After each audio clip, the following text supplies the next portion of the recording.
नमस्कार दोस्तों, कैसे हैं आप लोग? बहुत सारे मुझे कमेंट्स आया कि सर आप इतने सारे वीडियोस तो बनाते हैं, कभी आप मेटल सेक्टर के ऊपर वीडियो नहीं बनाया। क्या आप मेटल सेक्टर के ऊपर काम नहीं करते हैं? देखिए आज मैं आपको बताऊंगा कि मेटल सेक्टर के ऊपर मैं किस तरीके से काम करता हूँ। तो वीडियो को शुरू करने से पहले मैं रिक्वेस्ट करूंगा कि वीडियो को कोई रिकमेंडेशन के हिसाब से मत लीजिएगा, क्योंकि हर किसी का रिस्क लेने का कैपेसिटी अलग होता है। तो मैं मेरे हिसाब से रिस्क लेता हूँ, आप आपके हिसाब से लीजिए। आप एक बार सारी चीज़ों को वेरीफाई करके आपके रिस्क मैनेजमेंट को स्टडी करके काम करिएगा। देखिए मेटल सेक्टर एक बहुत बढ़िया सेक्टर होता है, क्योंकि मेटल के बिना कुछ काम होगा ही नहीं।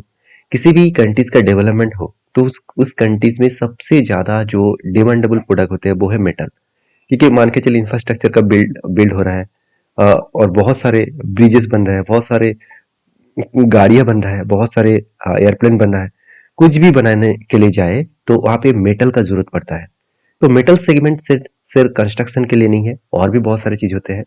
तो यहाँ पे अगर मेजर मेटल सेक्टर के बारे में बात करूँ तो आयरन एंड स्टील होते हैं जो सबसे ज्यादा डिमांडेबल होते हैं। एल्यूमिनियम जिसका डिमांड आज बहुत तेजी से ग्रोथ हो रहा है, इसके ऊपर मैंने एक डिटेल्स में वीडियो बना के दिया, बहुत सारे दोस्तों ने देखा और बहुत सारे सपोर्ट और प्यार भी दिया आपने। तो उसके बाद देखिए जिंक एंड कॉपर, तो इसके ऊपर भी मैंने वीडियो बनाया, कॉपर के ऊपर बनाया, जिंक के ऊपर नहीं बनाया। तो इसकी भी डिमांड है, साथ ही साथ फेरियर और सिलिकॉन मैन मतलब जो प्रोडक्ट्स होते हैं, साथ ही साथ माइनिंग एंड एलाइड जो एक्टिविटीज है, ये सारे प्रोडक्ट्स जो है वो मेटल सेक्टर के अंदर आते हैं। तो अगर मुझे कहा जाए कि मुझे अगर किसी भी मेटल सेगमेंट के ऊपर काम करना है तो मैं क्या किसके ऊपर काम करूं?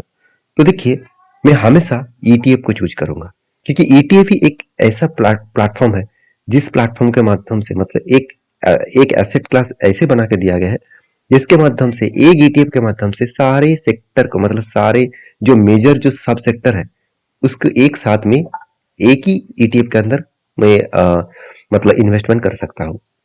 तो चलो आज उसी के बारे में चर्चा करूंगा। तो मेरे सबसे ज्यादा फेवरेट जो ईटीएफ्स है इस मेटल सेगमेंट में, उसके नाम यहाँ पे बता दूं, उसका नाम है Mirae asset Nifty metal ETF. तो मीरा एसेट का निफ्टी मेटल ईटीएफ जो बेसिकली अभी करेंटली 11.53 मतलब नैब वैल्यू में चल रहा है। तो इसका मतलब है आगे बढ़ने का पोटेंशियल बहुत ज्यादा है। तो इस कंपनी का अगर मैं एक हफ्ते एक हफ्ते का अगर परफॉर्मेंस देखूं इस ईटीएफ का, तो जस्ट 1.20% के आसपास देखने को मिला। अगर यही डेटा मैं एक मंथ के हिसाब से देखूं तो करीबन 4.5% के आसपास यहाँ पे देखने को मिला। अब अगर यही डेटा में 3 मंथ्स के आसपास देखूं तो करीबन 8.5% के आसपास जर्नी दिखाया, जो साल भर में देखने को मिलता है। तो आप देख सकते हैं 6 मंथ में जो डेटा है वो धमाका परफॉर्मेंस किया 19% के आसपास, और उसके बाद एक साल के डेटा देखेंगे तो आप चौंक जाओगे, 37% का रिटर्न जर्नी किया। तो मेटल सेगमेंट किस तरीके से तेजी से भागा आपने सब देखा। तो लोगों के मन में क्वेश्चन आ गया कि सर मार्केट गिर रहा है और मेटल सेक्टर भाग रहा है, क्या फ्यूचर में मेटल गिरेगा और मार्केट भागेगा? देखिए ये कब कौन भागेगा ये बोलना गलत है।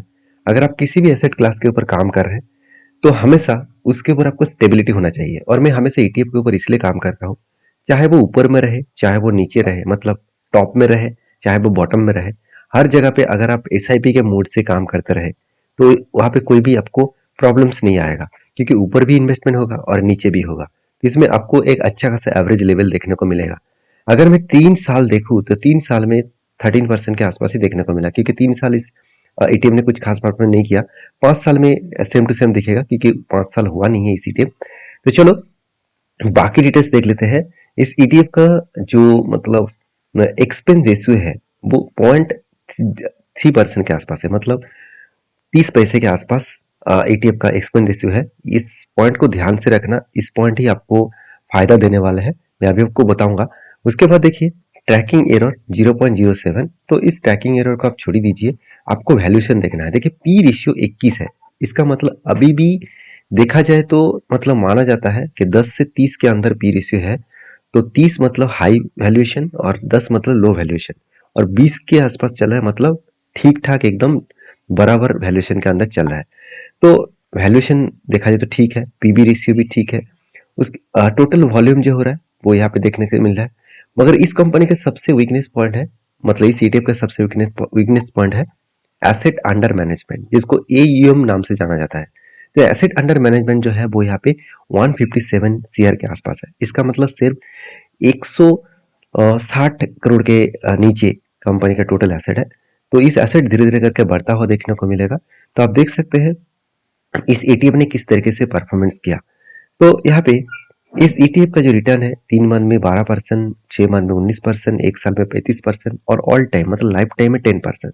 देखिए मेटल सेक्टर अगर देखेंगे तो लॉन्ग अगर लास्ट 15 ईयर्स तक देखेंगे, लास्ट 10 साल तक देखेंगे तो एवरेजली आपको 10 से 12% ही आपको दिखेगा। तो एक अच्छा खासा एसेट क्लास में आप काम कर सकते हैं।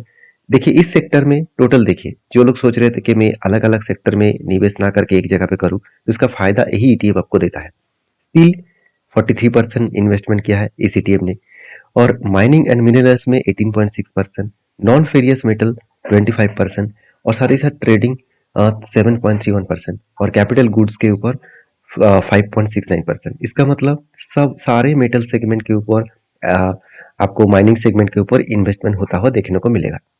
तो कौन सा कंपनी के स्टेक यहाँ पे ज्यादा है? टाटा स्टील के सबसे ज्यादा है, उसके बाद हिंदाल्को के 16.8% इन्वेस्टमेंट है, उसके बाद JSW steel, Vedanta, Adani enterprises, Jindal steel, APL, Apollo tubes, NMDC, national aluminium, Jindal stainless steel, Hindustan zinc, stainless authority of India. आप देख सकते हैं मेटल एनर्जी, हिंदुस्तान कॉपर। तो मतलब विल्सन क्रॉप जो है वो इस तरीके से कंपनीज के ऊपर ज्यादा इन्वेस्टमेंट देखने को मिला है। तो अभी चलो मेन मुद्दे पे चले जाते हैं। अगर मैं इस ईटीएफ के ऊपर हर मंथ अगर 1000 रुपया भी इन्वेस्टमेंट करे तो 20 साल में मेरा कितना फायदा वो दे सकते हैं और एक्सपेंस रेशियो के हिसाब से मुझे कितना वो फायदा मिलेगा।